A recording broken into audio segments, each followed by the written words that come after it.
সময় ছিল যখন আমি এই কাজগুলোকে পেশা ভেবে করতাম, কিন্তু এখন এই একই কাজগুলোকে আমি নেশা ভেবে করি।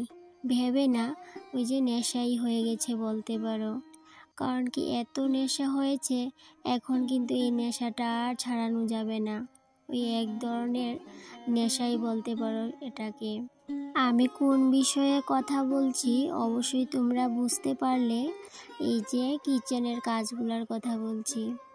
সমস্ত কাজ একদিকে আর আমার কিচেনের কাজ একদিকে। অবশ্য কিচেন না, আমি আমার বেডরুমটাকেও কিন্তু নিজের মনের মতো করেই সাজিয়ে গুছিয়ে রাখি। তবে এখন আর ওই যে বাইরের জগতের সাথে মিলেমিশে থাকতে একদমই ইচ্ছে করে না। কেন কি যে বাইরের জগৎটা না অনেকটাই চেনা হয়ে গেছে।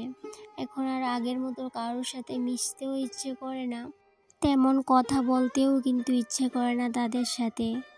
অবশ্য তোমরা বলতেই পারো যে বাইরের মানুষের সাথে কথা না বলে কি করে থাকো তুমি।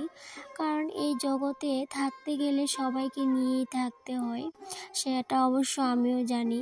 কিন্তু ওই যে বাইরের মানুষের থেকে, বাইরের মানুষ বলবো না, বাইরের মানুষ থেকে ওই কাছের মানুষগুলো না এরকমটা করে যে কিছু কিছু মানুষের কারণে এতটাই মর্মাহত হয়ে গেছি। এখন কিন্তু যারা ভালো মানুষ তাদের সাথেও কিন্তু দুটো কথা বলতে অনেকটাই ভয় হয়। তো সেই জন্য তোমাদের সাথে আমি আমার মনের কথাগুলো শেয়ার করলাম। তো যাই হোক বন্ধুরা, কথাগুলো শেয়ার করতে করতে দেখো এই দিকটা একটু পরিষ্কারও করে নিয়েছি। কারণ কি, এই যে অনেক দিন ধরে এই যে আমার ইলেকট্রিক ওভেনটার উপর যে জিনিসগুলো ছিল, তো একঘেয়েমি লাগছিল, তাই জন্য আজকে সমস্ত কটা জিনিস নামিয়ে আবার কিন্তু চেঞ্জ করে জিনিসগুলো রাখলাম। আর ওই যে জায়গা পরিবর্তন করে দিলাম প্রত্যেকটা জিনিসের। তো যাই হোক, তোমাদের সাথে গল্প করতে করতে আমার এই টেবিলের সাইডটা সমস্তটাই পরিষ্কার করে নিলাম। তার পাশাপাশি আমার সমস্ত কটা জিনিস একটু পরিবর্তন করে নিলাম, বলতে জায়গা পরিবর্তন করে নিয়েছি। এই যে প্রত্যেক দিন একরকম থাকা একটা একঘেয়েমি লাগে, সেই জন্য কিন্তু ওই যে তোমরা তো জানো যে আমি কিচেনের একটু পরিবর্তন করতে ভালোবাসি।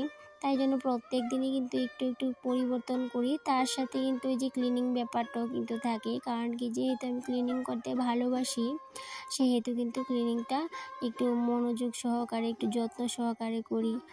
যাক গে, অনেক কথা বলে ফেললাম, এবার চলে যাব মেইন টপিকে। তো যেই টপিকটা নিয়ে আজকে তোমাদের সাথে আলোচনা করার কথা, সেই টপিকটা এখন কিন্তু শুরু করে দেব। এই যে কুকারে রান্না না করেও মাস শেষে গ্যাসের রান্নার খরচ, তারপর ইন্ডাকশনে রান্না করেও কারেন্টের বিলটা কী করে কমিয়ে নিলাম, সেটাই তোমাদের সাথে শেয়ার করব। আর এদিকটাই দেখো, দেখলেই তো ভাতের হাঁড়িটা কিন্তু গ্যাসে চাপিয়ে দিয়ে আসলাম একদম লো ফ্লেমে। তারপর এদিকটাই দেখো ভাতের জন্য চালটাও নিয়ে নিলাম, কারণ কি রান্নাটাও কিন্তু আজকে করে নেব। এখন বাজে সকাল 10টা।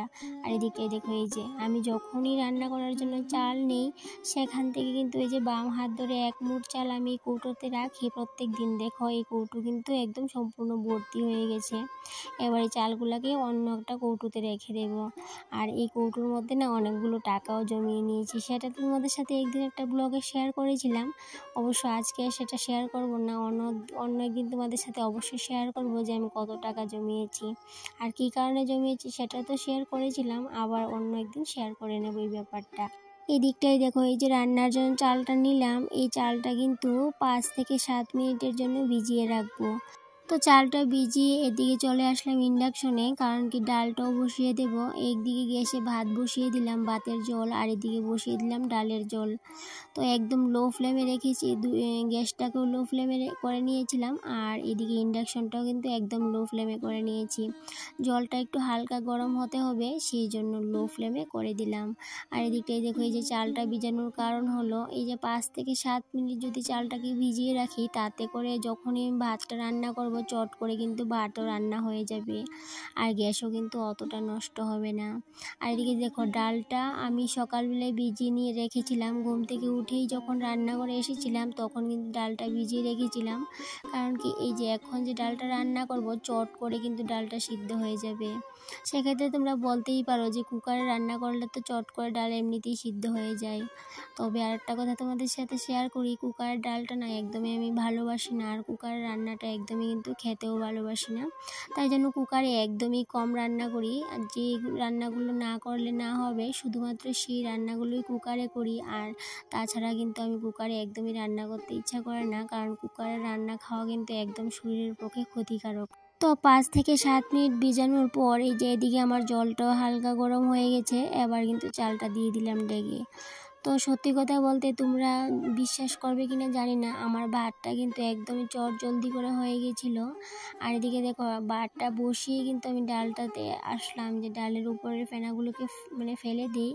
তো দেখো ডালটাও কিন্তু অনেকটাই সিদ্ধ হয়ে গেছে, বেশিক্ষণ কিন্তু হয়নি, এই যে বেশি থেকে বেশি 5 মিনিট হবে, 5 মিনিটও হবে না, কারণ কি আমি তো ভাতের জলটা বসিয়ে তারপরে কিন্তু ডালটা বসিয়েছিলাম। দেখো অনেকটা ডাল সিদ্ধ হয়ে গেছে। আর এদিকে দেখো ভাতটাও কিন্তু কমপ্লিট। এদিকে আমি ইন্ডাকশানের ডালের ফেনাটা ফেলতে ফেলতে ভাতটাও কিন্তু হয়ে গেল। এবার ভাতটা নামিয়ে নিলাম। আর ভাতটা নামিয়ে তো আমরা তো ভাতের ডেকটা না সুন্দর করে মুছতে হয়, ভাতটাকে একটু নাড়াচাড়া দিয়ে রাখতে হয়, সেটা নাকি নিয়ম। আর সেটা না ছোটোবেলা থেকেই মায়ের মুখে শুনে এসেছিলাম, সেই জন্য সেটা আমিও কিন্তু করি, মেনে চলি এই ব্যাপারটা। এই জন্য ভাতটাকে একটু নাড়াচাড়া করে নিলাম। আর দেখো ভাতটা কত সুন্দর হয়েছে, আর চট করে ভাতটা হয়ে গেছে। আর যদি এইভাবে করে বুদ্ধি করে কাজগুলো না করতাম তাহলে কিন্তু মাস শেষে গ্যাসটা কিন্তু চট করে শেষ হয়ে যেত। আর সেক্ষেত্রে যেহেতু আমরা মধ্যবিত্ত ফ্যামিলি মানুষ, সেক্ষেত্রে কিন্তু অনেকটা চিন্তা ভাবনা করে সংসারটা চালাতে হয়, সেই জন্য কিন্তু যেদিকেই পারি একটু সেভ করে রাখার চেষ্টা করি। তো দেখো কত কম সময়ে ভাতটা করে নিয়েছি, এই যে 10 মিনিটের মধ্যে ভাত ডাল সম্পূর্ণই রেডি হয়ে গেছে আমার। তো এদিকে ভাতটা নামানোর পর দেখো ডাল কিন্তু সম্পূর্ণ সিদ্ধ হয়ে গলে গেছে। এবার এই যে ডালের কাঁটাটা দিয়ে ডালটা ফোড়ন দিয়ে দেবো। আর আজকে করব আম ডাল, যেহেতু অনেকটাই গরম সেহেতু ভাবলাম যে আম ডাল করে নেব, কারণ আম ডালটা নাই গরমের মধ্যে অনেকটাই ভালো লাগবে। আর এদিকে দেখো ডালটা কত সুন্দর সিদ্ধ হয়েছে। আর কুকারে রান্না করলে যেহেতু আমার ভালো লাগে না, তাই জন্য কিন্তু আমি ইন্ডাকশনে ডাল রান্না করি। আর অনেক সময় কি হয় বলো তো, ওই যে ডালটা ভিজানোর কথা ভুলে যায়, আর সেদিন কিন্তু আর এই মতো করে রান্নাটা করা হয়ে ওঠে না। তবে বেশিরভাগ সময়ই আমি কিন্তু ডালটা এই যে এইভাবে ভিজিয়েই রান্না করি, কেন কি এই যে আমার যেহেতু মাথায় থাকে যে মাস শেষে আমাকে এই গ্যাসটাকে একটু সেভ করতে হবে, তার পাশাপাশি এই যে ইন্ডাকশনে যেহেতু রান্না করি তারপরে আবার কুকারে রান্না করি না, সেহেতু কিন্তু এই যে কোনো জিনিস যদি আমি ইন্ডাকশনে সেদ্ধ বসাই, সেক্ষেত্রে যদি অনেকটা সময় ধরে আমি ইন্ডাকশনটা রান্না করতেই থাকি তাহলে কিন্তু অনেকটাই বিল চলে আসবে মাস শেষে। তাই জন্য একটু বুদ্ধি করেই কিন্তু রান্নাবান্নাটা করে থাকি, সেক্ষেত্রে কিন্তু মাস শেষে অনেকটা সেভও করে নিতে পারি। তো এত তাড়াহুড়োর মধ্যে ছিলাম আজকে, তাই জন্য সম্পূর্ণ রান্নাটা তোমাদের সাথে শেয়ার করা হয়ে ওঠেনি। ওই যে সম্পূর্ণ রান্নাটা শেয়ার না করেই চলে আসলাম ঠাকুর ঘরে, কেন কি পুজো দিতে তো অনেকটাই দেরি হয়ে যাবে সেই জন্য। আর আজকে পরে কি রান্না করেছি বলো তো, ওই যে ঝিঙে দিয়ে নিরামিষ, তার সাথে থানকুনি পাতার বাটা। কেন কি যেহেতু আজকে অমাবস্যা, তো অমাবস্যাতে তো মাছ মাংস খেতে নেই, তো সেই জন্য আজকে আর মাছ মাংসর ব্যাপারটা থাকলো না ঘরে।